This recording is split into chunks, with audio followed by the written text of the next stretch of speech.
Chris's personas were an invaluable tool, and in programmes like Brass Eye, he became increasingly interested in exposing the hypocrisies of the media.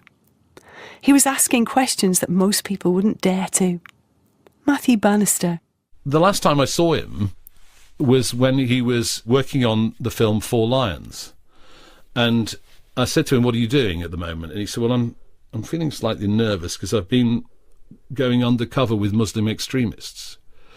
And so, and I believed him. You know, I mean, maybe he was putting the wool over my eyes, but he seemed to be talking sense, and it makes sense given all that we know about the kind of levels of research that he goes into for his programmes.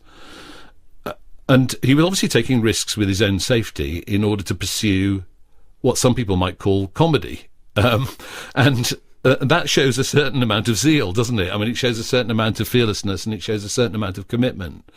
And there are a few people who would take those risks in order to pursue what's loosely called entertainment. But I don't think it is entertainment. You know, I think it is something of a mission. It's a mission to expose the mainstream media as not giving you the real picture. He's fearless about the targets that he takes on because I think he has a sort of morality that drives him, a sort of code inside him that says, this is outrageous. Let me show it to be outrageous. And the very act of me showing it to be outrageous exposes the hypocrisy, because there'll be a huge debate about whether I can do it at all. And that exposes the way in which the media works, and it exposes the fact that there are people trying to censor you from seeing and hearing things. And I think that's the tip that he's on. So I think there is a serious message going on underneath all of this, which makes him even more admirable in my view. Paul Garner. But there is always a sense of enjoyment about it, a sense that this is fun more than it is kind of critical. This is, and I remember vividly him on the night that we filmed the drugs hit on All Saints Road for Brass Eye, and we all met. Earlier in that day, I'd filmed a bit on a muck heap out the back of Peter Fincham's house, where I was rolling around on a muck heap shouting "Torch," which is Czech for cake, and that ended up being the footage that they showed to the members of Parliament, and they got it read out in Parliament. But anyway, later that night, Chris was getting ready to go and do the hit where he had a space opera on his head, and he was going up to real drugs dealers on All Saints Road. And I know how I felt before I went out and did something for him, which was a kind of quivering but determined. He had absolutely no fear whatsoever. I mean, he was sitting there watching, I think, The Simpsons or something was on the telly, and we were sitting watching that, and he was strapping 2 copies of something like Marie Claire to his chest underneath his shirt in case he got stabbed. And not a flicker. He wasn't even mentioning the fact that he was taping 2 copies of a thick magazine to his chest whilst having a laugh watching The Simpsons with a space opera on his head.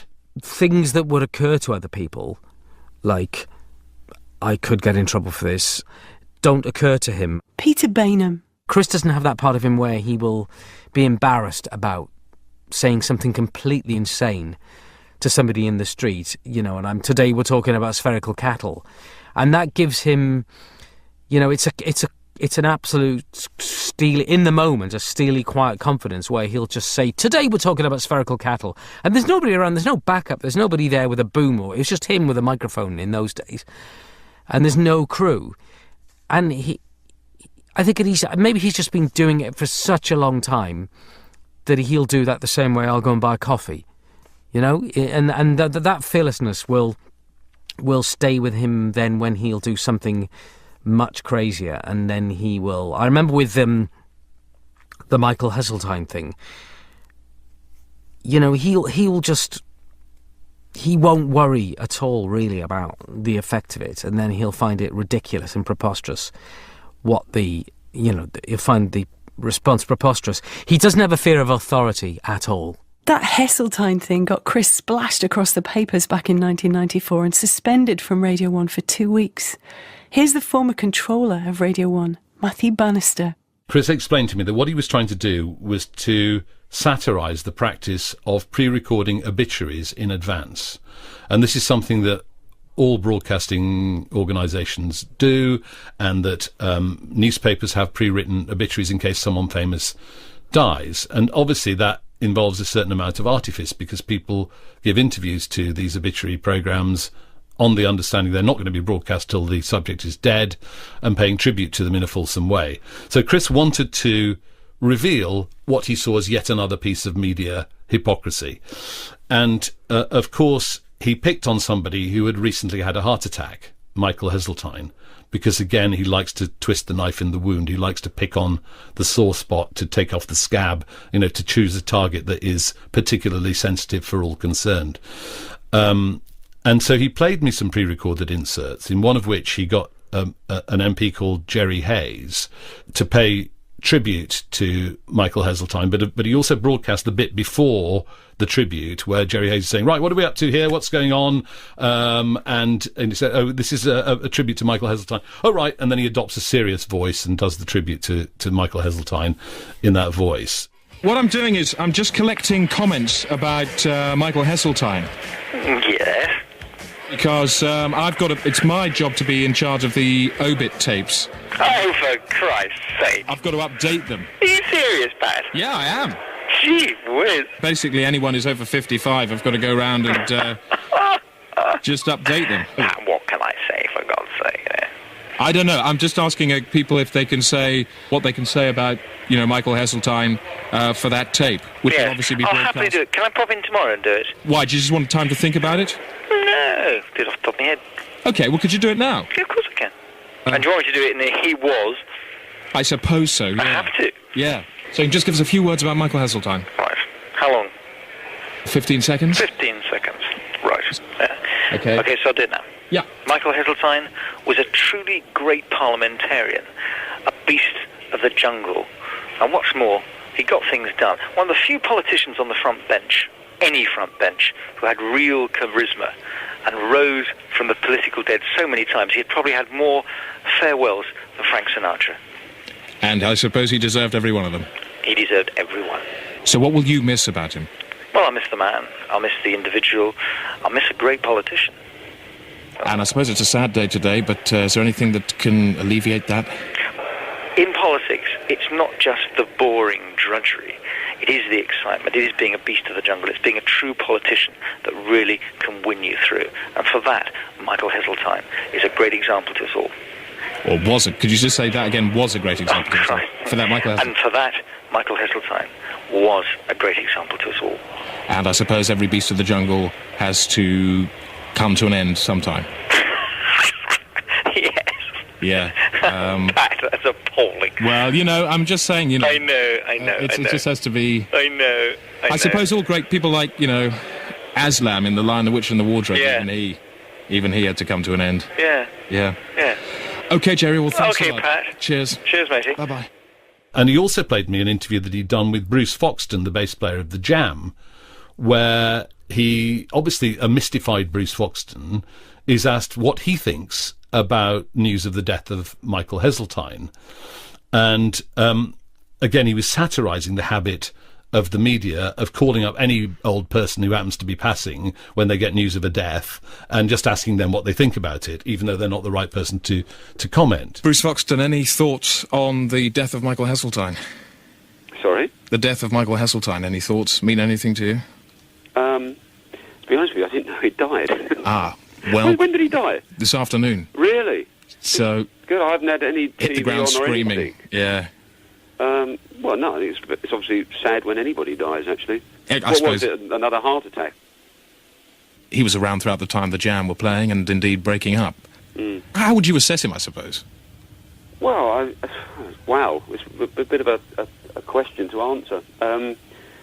I would say probably that he seemed to stick to his guns. He seemed very determined and strong-willed man.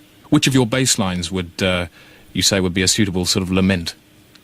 That's entertainment, but it's not really... Sorry? That's entertainment, maybe. Right. Say something with harmonics in it, like down in the tube station, probably be a little bit frivolous and inappropriate. Mm. Yeah. Mm. So you'd stick with That's Entertainment. Yeah. And would you play that slower? and softer than on the record?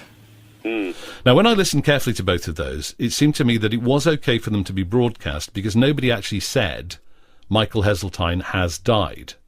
You know, there was talk of around it, but nobody actually said he had died. So I said to Chris, OK, we can do this as long as you never say on the air Michael Heseltine has died, because obviously that would be very upsetting for his family and it would be untrue. OK, Matthew, no problem. So then I got in the car to go home and switched on the Chris Morris show to listen with some trepidation. And I heard him say at the beginning, "This is BBC Radio 1 FM, and if there is any news of the death of Michael Heseltine in the next hour, we'll let you know." And I thought, oh, no. And, of course, as soon as I got through the door, there were no mobile phones in those days. My phone was ringing off the hook because the BBC newsroom had a call from 10 Downing Street to say, is it true that Michael Heseltine has died? And, of course, I had to say, no, obviously Michael Heseltine hasn't died. And then I had to think very quickly about what to do about this. And it was clear that Chris had overstepped the mark completely. And 10 Downing Street issued a statement rather helpfully saying, it's not true that Michael Heseltine's died, he's in Manchester. And then I had, there was a hue and cry in the newspapers, and of course I had to take some action, and I thought, well, the only action I can take here, I'm going to suspend Chris for 2 weeks, and then I'm going to make him pre-record the programme in future so that we can vet it. I won't let him do any live broadcasting again. When Matthew told me this story, I couldn't resist asking him, why didn't you sack him?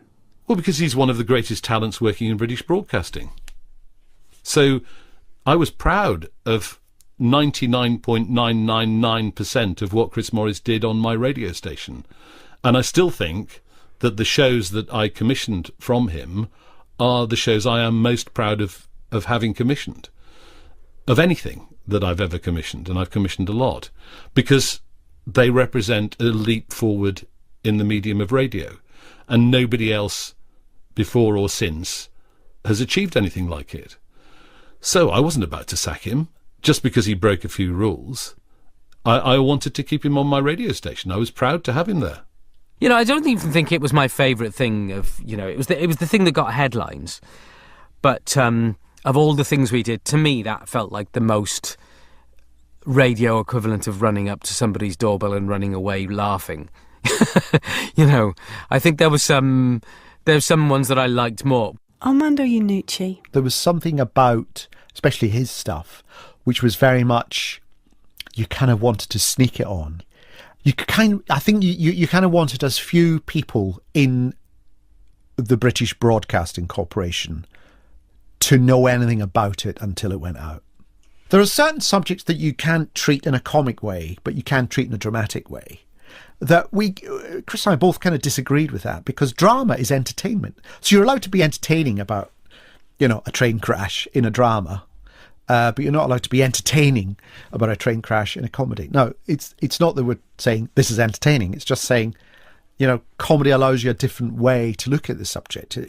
It's asking you to think about how these things are presented, how they're edited, how they're projected out, these playing with people's emotions. And I think it probably also was knowingly not taboo, but it was certainly an area that was done in we knew we hadn't heard anything like that before in a comedy show. I think he has a sort of morality that drives him, a sort of code inside him that says, this is outrageous. Let me show it to be outrageous. And the very act of me showing it to be outrageous exposes the hypocrisy, because there'll be a huge debate about whether I can do it at all. And that exposes people who would take those risks in order to pursue what's loosely called entertainment. But I don't think it is entertainment. I think it is something of a mission. It's a mission to expose the mainstream media as not giving you the real picture. He's fearless about the targets that he takes on, because I said to him, what are you doing at the moment? And he said, well, I'm feeling slightly nervous because I've been going undercover with Muslim extremists.